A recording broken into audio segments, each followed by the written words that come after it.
함께 보실 하나님 말씀은 구약성경 창세기 12장입니다. 1월 12일 창세기 12장을 나는데 12장은 1절부터 20절까지 그리 길지 않으므로 우리 처음부터 끝까지 말씀을 함께 봉독하겠습니다. 창세기 12장 1절부터 20절까지 말씀, 구약성경 14면 전후를 보시면 되겠습니다. 1절부터 함께 봉독합니다. 여호와께서 아브라함에게 이르시되 너는 너의 고향 친척과 아버지의 집을 떠나 내가 내게 보여줄 땅으로 가라. 내가 너로 큰 민족을 이루고 내게 복을 주어 내 이름을 창대하게 하리니 너는 복이 될지라. 너를 축복하는 자에게는 내가 복을 내리고 너를 저주하는 자에게는 내가 저주하리니 땅의 모든 족속이 너로 말미암아 복을 얻을 것이라 하신지라. 이에 아브라함이 여호와의 말씀을 따라 갔고 롯도 그와 함께 갔으며 아브라함이 하란을 떠날 때에 75세였더라. 아브라함이 그의 아내 사레와 조카 롯과 하란에서 모은 모든 소유와 얻은 사람들을 이끌고 가나안 땅으로 가려고 떠나서 마침내 가나안 땅에 들어갔더라. 아브라함이 그 땅을 지나 세겜 땅 모래 상수리 나무에 이르니 그때 가나안 사람이 그 땅에 거주하였더라. 여호와께서 아브라함에게 나타나 이르시되 내가 이 땅을 네 자손에게 주리라 하신지라. 자기에게 나타나신 여호와께 그가 그곳에서 제단을 쌓고 거기서 베델 동쪽 산으로 옮겨 장막을 치니 서쪽은 베델이요 동쪽은 아이라. 그가 그곳에서 여호와께 제단을 쌓고 여호와의 이름을 부르더니 점점 낭방으로 옮겨갔더라. 그 땅에 기근이 들었으므로 아브라함이 애굽에 거류하려고 그리로 내려갔으니 이는 그 땅의 기근이 심하였습니다. 그가 애굽에 가까이 이르렀을 때에 그의 아내 사레에게 말하되 내가 알기에 그대는 아리따운 여인이라. 애굽 사람이 그대를 볼 때에 이르기를 이는 그의 아내라 하여 나는 죽이고 그대는 살리리니 원하건대 그대는 나의 노이라 하라. 그러면 내가 그대로 말미암아 안전하고 내 목숨이 그대로 말미암아 보존되리라 하니라. 아브라함이 애굽에 이르렀을 때에 애굽 사람들이 그 여인이 심히 아리따움을 보았고 바로의 고관들도 그를 보고 바로 앞에서 칭찬하므로 그 여인을 바로의 궁으로 이끌어 들인지라. 이에 바로가 그로 말미암아 아브라함을 후대함으로 아브라함이 양과 소와 노비와 암수 나귀와 낙타를 얻었더라. 여호와께서 아브라함의 아내 사레의 일로 바로와 그 집에 큰 재앙을 내리신지라. 바로가 아브라함을 불러서 이르되 내가 어찌하여 나에게 이렇게 행하였느냐? 내가 어찌하여 그를 내 아내라고 내게 말하지 아니하였느냐? 내가 어찌 그를 누이라 하여 내가 그를 데려다가 아내를 삼게 하였느냐? 내 아내가 여기 있으니 이제 데려가라 하고 바로가 사람들에게 그의 일을 명하매 그들이 그와 함께 그의 아내와 그의 모든 소유를 보내었더라. 아멘. 감사합니다. 오늘 함께 살펴볼 하나님 말씀은 창세기 12장입니다. 우리가 어제 살펴봤던 창세기 11장에서는 바벨탑 사건과 셈의 계보에 대해서 살펴볼 수 있었는데 그를 통하여서 여전히 부패하고 타락한 인간의 모습 속에서도 하나님께서는 구원을 이루시기 위한 하나님의 계획들이 신실하게 이루어지고 있다는 것들을 확인하게 되었습니다. 그리고 이어지는 12장에서는 하나님께서 아브라함을 부르셔서 가나안 땅으로 이동시키는 것과 아브라함이 애굽에 이동하는 장면이 나오는데 내용을 또 자세히 살펴보면서 교훈받도록 하겠습니다. 우선 12장 1절에서 보시면 하나님께서 갈대아 우루, 우상을 섬기는 곳에서 아브라함을 부르시는 장면이 나오는데 이렇게 되어 있습니다. 1절 보시면 여호와께서 아브라함에게 이르시되 너는 너의 고향과 친척과 아버지의 집을 떠나 내가 내게 보여줄 땅으로 가라 라고 하면서 원래는 갈대아 우르 우상들을 섬기는 그곳에서 그곳을 떠나서 하나님께서 약속하신 곳으로 가라고 명령하시는 것입니다. 그런데 단순히 가라고만 말씀하시는 것이 아니라 그에게 덧붙여서 복이 될 것이라 라는 약속의 말씀을 더해 줍니다. 그래서 2절 3절 보시면 내가 너로 큰 민족을 이루고 내게 복을 주어 내 이름을 창대하게 하리니 너는 복이 될지라.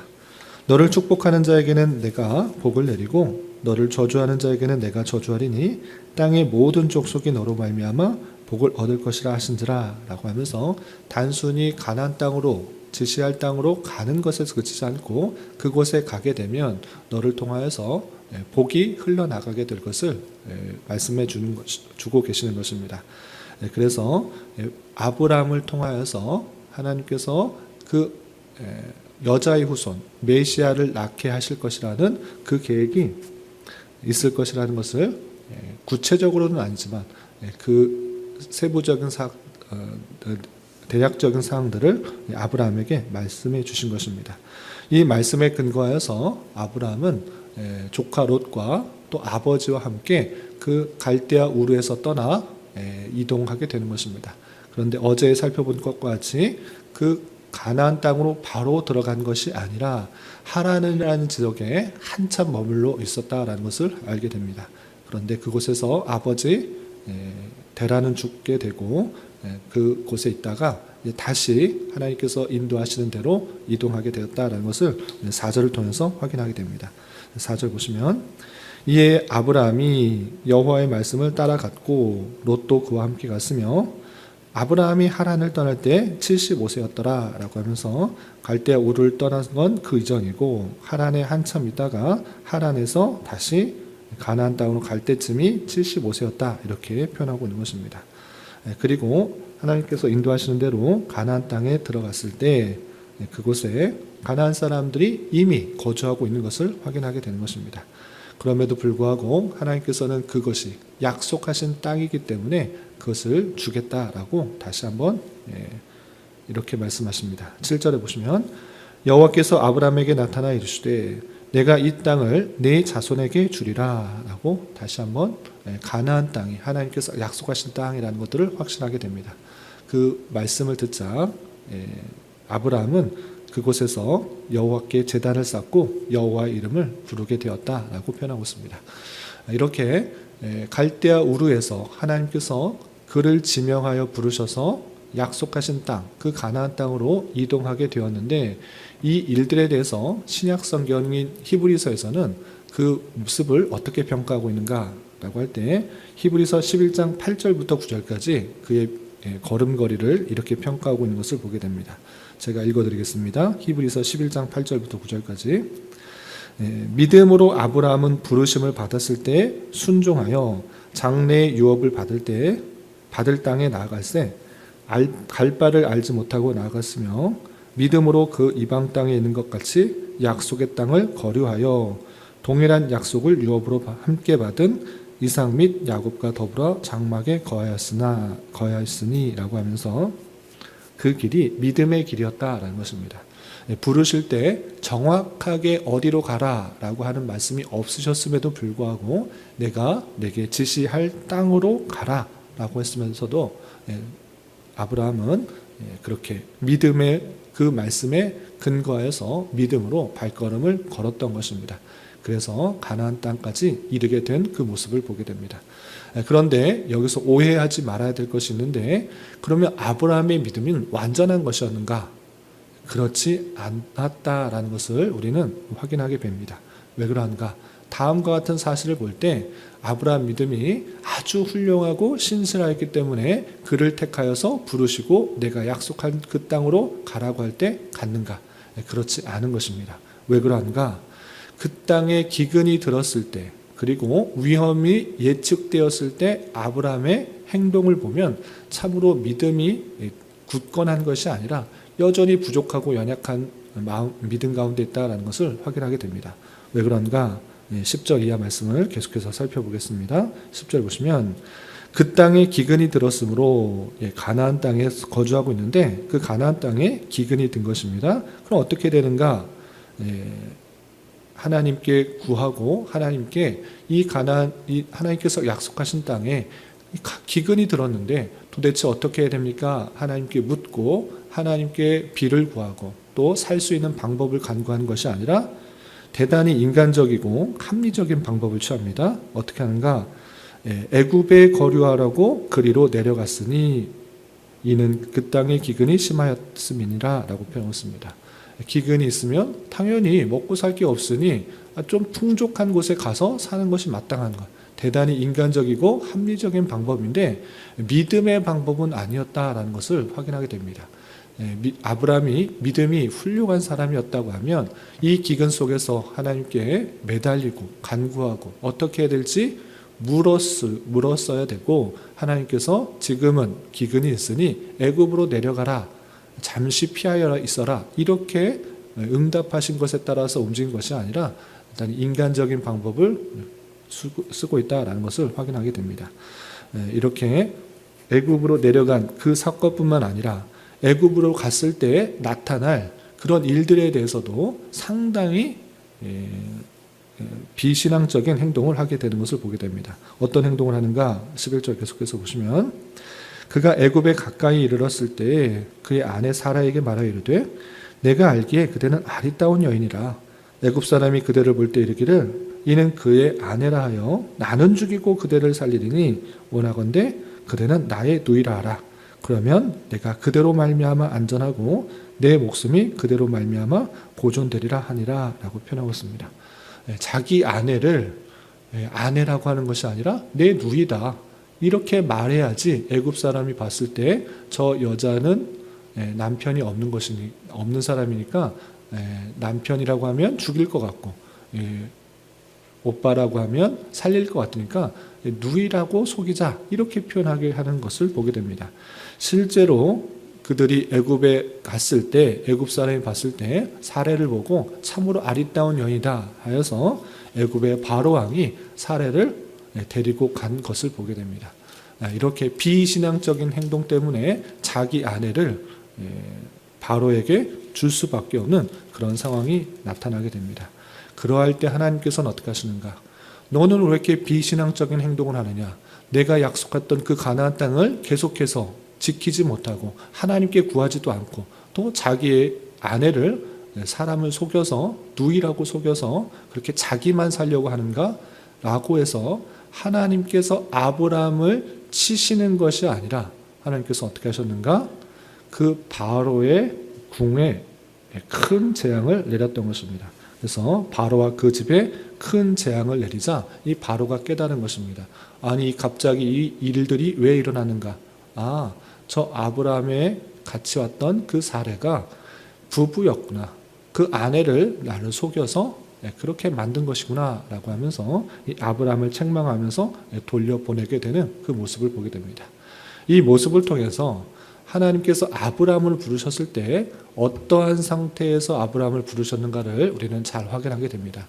앞으로도 계속해서 아브라함의 신앙들을 살펴보게 될 터인데 아브라함이 신앙이 완전하고 믿음이 굳건해서 그를 택하셔서 그의 자손을 통해서 복의 근원을 약속하신 것이 아니라 하나님의 주권 가운데 여전히 부족하고 연약한 그 모습이지만 그를 붙들어서 하나님께서 쓰시고 또 그의 자손을 통해서 여자의 후손이 메시아를 낳게 하시는 그 모습을 확인하게 됩니다.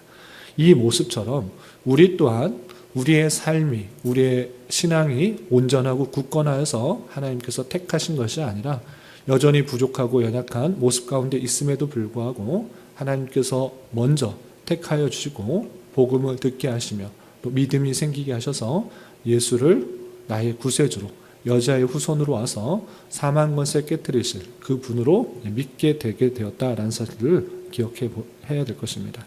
그러므로 하나님의 주권적인 선택을 받아 구원함을 받게 된 그 모습에 더욱더 감사 찬송하는 자가 되어야 될 것이고 또 한 가지 도전을 드리자면 하나님께서 아브라함을 부르셔서 내가 지시할 땅으로 가라 라고 하셨던 그 모습들이 우리에게도 도전을 주는 바가 있다 생각하는 것입니다. 그 편안한 땅, 고향과 내 집을 떠나는 것은 결코 쉬운 일이 아닙니다. 내가 어디로 가야 될지 모르고 어떤 일이 생길지도 모르는 그러한 길입니다. 그럼에도 불구하고 하나님께서 말씀하셨기 때문에 한 걸음 한 걸음 걷는 것이 신앙의 길이다라고 할 수 있는 것입니다. 최종 목적지는 있지만 우리에게 닥치는 하루하루의 상황, 그리고 5년 뒤, 10년 뒤의 상황은 정확하게 알 수 없는 것입니다. 그럼에도 불구하고 하나님께서 가라 하신 길이기 때문에 묵묵히 또 하나님만을 의지하며 가는 길이 신앙의 길이 아닌가 생각합니다. 이런 말씀의 교훈에 따라서 하나님께서 우리를 택하여 주신 것에 감사하고 또 우리에게 가라고 하신 그 신앙의 길이 비록 쉽고 평안한 길은 아니지만 하나님만을 더욱더 의지하며 신랑의 훈련을 받는 그런 길이라 생각하며 묵묵히 걸어갈 수 있는 우리가 되어야 될 것입니다. 이런 저와 여러분이 되시기를 주님의 이름으로 부탁을 드립니다. 기도하겠습니다. 하나님 아버지 감사합니다. 오늘 말씀을 통하여 하나님께서 아브라함을 택하시고 언약을 맺어주시는 말씀과 아브라함이 기근으로 말미암아 애굽으로 이주하였다가 생긴 일에 대하여 살펴보았습니다. 이런 말씀을 대하는 자로서 우리의 어떠함 때문에 우리를 택하신 것이 아니라 오직 하나님의 주권적인 선택과 은혜에 의하여 부르심을 받고 하나님의 때의 복음을 듣고 믿음으로 우리가 구원받았다는 것에 대하여 참으로 감사 찬송할 수 있는 자 되게 하여 주시고 당장의 어려움으로 인하여 비신앙적인 선택을 행하지 않도록 인도하여 주시며 잘 알 수 없는 인생길이지만 믿음으로 한 걸음 한 걸음 나아갈 수 있는 자 되게 하여 주시옵소서. 주님, 2026년도 새해에는 회복의 해로 방향을 정하여 교회를 섬기고자 합니다.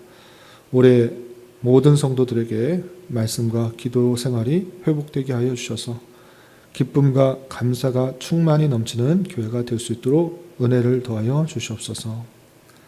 주님, 교회 내 육체의 질병과 연약함으로 병원에 치료를 받는 여러 성도들과 그 가족들이 있사오니 주님 붙들어 주셔서 건강하게 잘 회복될 수 있도록 은혜를 더하여 주옵시며 가족의 전도와 신앙을 위해 직장과 사업장의 문제로 주님께 간절히 기도하는 여러 지체들이 있사오니 주님께서 그 모든 사항과 여건, 마음과 생각을 주장하여 주셔서 우리의 기대와 소망보다 훨씬 더 풍성한 것들로 채워주신 하나님을 깊이 경험할 수 있는 기회 되도록 인도하여 주시옵소서. 이 시간 한 주간의 삶을 올려드리며 각자 간절하게 간구하는 기도 제목 주님께서 들으시고 가장 선한 것들로 응답하여 주시옵소서. 예수님의 이름으로 기도 올리옵나이다. 아멘.